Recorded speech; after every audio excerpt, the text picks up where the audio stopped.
Well, hey, all you viewers to be named later, how we doing today? Okay, this one's going to be a weird one, and it's going to be a bit of a personal one. All right, it really truly is. I think I'm going to call this "There's Always a Way Back." I was watching a live feed last night, and I'm not going to say who because I don't want to single anybody out. I don't want to make it seem like I'm attacking anybody. I don't want it to seem like I'm calling anybody on the carpet. But I was unsure of a video I should release, and this one seems really appropriate, seeing how on my last live feed, Let's Talk, I was talking about the masks we wear. I was watching the pain in somebody's voice and their expressions when they were talking about a good friend who's going through some issues. And the person never said what the issue was and what's going on. It's just this individual's making choices. I could tell right there that the host of the live feed was taking the high road, and that's always respectful because you could shred people with addiction issues. And I'm saying addiction because it's an all-encompassing word at this point. Remember, I don't know what's going on. I don't want to know. All signs point to either an addiction or a gambling thing. One of the two. All right? Or maybe even a secret life. I don't know. But the fact the host was taking the high road and describing things like it was shocking this was going on, we feel rocked to our core, I get it.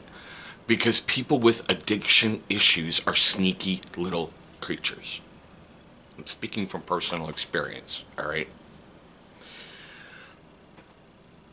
Long time ago. Now, granted, most of my formative years were spent under the crushing oppression of my biological mother.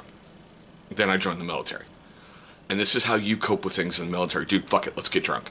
Dude, fuck it, let's go have a pitcher. Dude, who cares, let's get a bottle.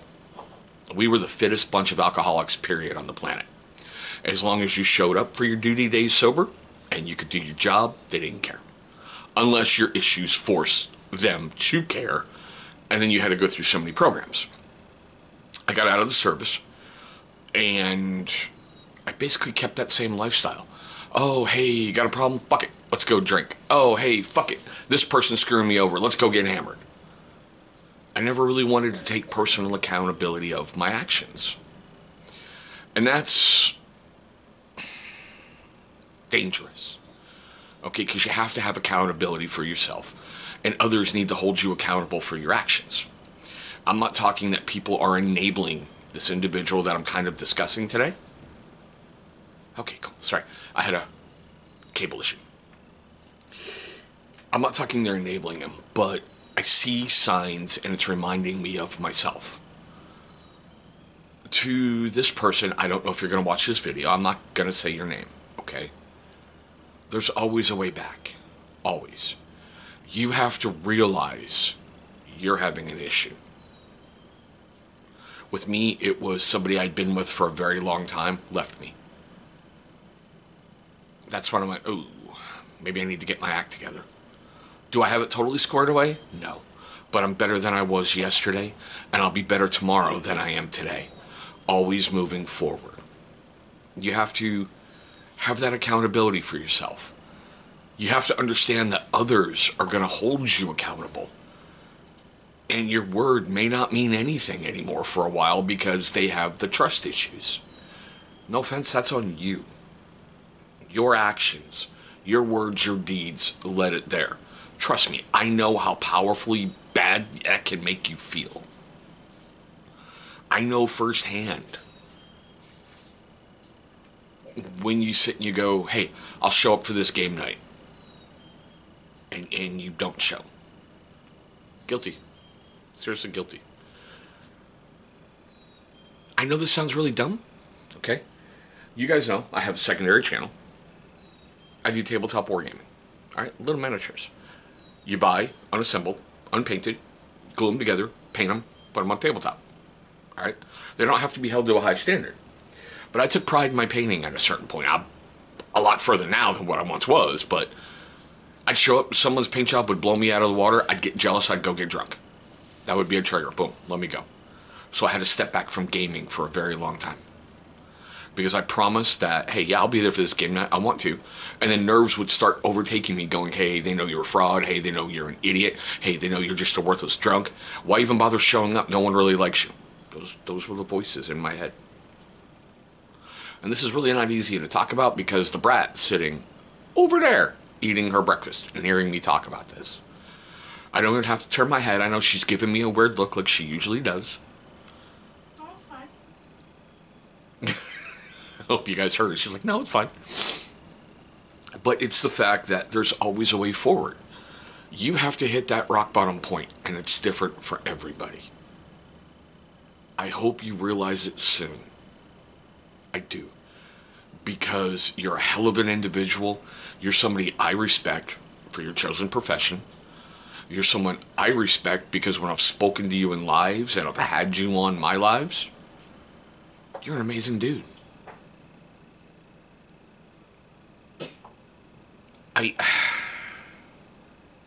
Like I said, I don't know what's going on. I don't want to know. But for my own interactions in my own life and my dealing with other people and stuff, please stop before it's too late.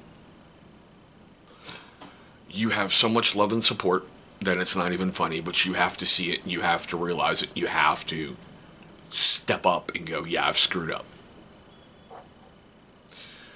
Then you're going to have to hear some stuff from some people that's going to be pretty damn hard on you. All right? I don't know if they've thought about an intervention, but that's not fun. Hearing how your actions have affected others and hearing how they've damaged others and that kind of stuff. Nope, that's not fun.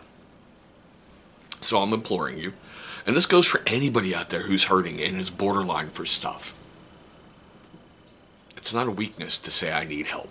It's a show of strength. It's a show of testicular fortitude and internal fortitude. To say I need help. This is out of my control. I have let this go too far. I didn't sleep well last night after watching that live feed. I didn't, and that's no fault of the host. It brought back a lot of memories in me. It brought back memories of being in an Instagram live feed with 10 people and them telling me I'm a fuck up. Now, some of them may have enjoyed that. Others, I knew it hurt them to say it, but they had to say it. And I'm not going to say their names because it doesn't need to be put out there. All right, it doesn't. There is no shame in going, I'm in recovery. There's no shame in going, I can't do that because it may cause this. That's strength to know what triggers you, what's going to set you off, and what's going to go whatever. I know this may seem like I'm rambling, but I'm really concerned for this person, and I'm concerned for a whole bunch of people out there who are suffering in silence right now. You don't need to. Take a look at the staggering number of vets who they make a final choice on a daily basis. All right, I'm sorry, it's not 16, it's not 22, it's a lot higher. The 22 a day, that was from a very, very small sample size that actually reported. I think it was 6 states that actually reported the numbers to the VA. Can you turn off the heater, please? Can you reach it? I can try. I'm able to reach the light to run. If you can't reach the heater, that's okay. Yeah, I can. All right. Hold on, please. Sorry about that. I didn't realize the heater was on, so. Like I said, it's a small sample size. That's too many people doing this because they're afraid to talk. And I'm using that as a word, okay? I'm not saying you're a failure, you're afraid, you're this, you're that. Too many people won't speak and go, I need help. It's okay to ask for help. It's okay to ask for forgiveness. Your actions will show things. It's okay to go, I'm in over my head. So, to all of you who are suffering in silence, I'm imploring you, please, seek some assistance. It's scary at first, but it can be life-changing. It really, truly can. Alcohol, drugs, gambling. They're not worth losing everything over. They're really not. Because when you get drunk, does your problem go away? No. When you get high, does your problem go away? No. They just take a back seat for right now, and when you sober up, you've just added some stuff to it, haven't you? And gambling, if you keep losing, you got to keep stealing, or you got to keep borrowing, or you got to keep lying, or you got to keep doing this. It compounds so much. Yeah, it's a great high when you walk in, put down $5 and win $1 million. I'm just saying, weird odds. Like, I don't know, the Oakland Athletics won the World Series this year. 200,000 to 1. And you put down $5. Hey, you're a millionaire. Well, after taxes you won't be, but still. But that's it for this one, because I just want to say to this individual, we love you, we care about you, we are concerned for you. You're an honorable man from everything I've seen. Don't lose everything because of pride. That's all I can say. This video was not meant to call anybody out. You notice I haven't mentioned any names. You can assume whatever you want to assume from this video, because I will not say names. This one is a bit personal for me too, because it's bringing up memories. And I don't regret those memories. It just makes me ashamed of who I used to be. But still, I'm not going to do little YouTube-y things at the side and, the back end, guys. Please, if you're hurting, get help. There is no dishonor in it at all.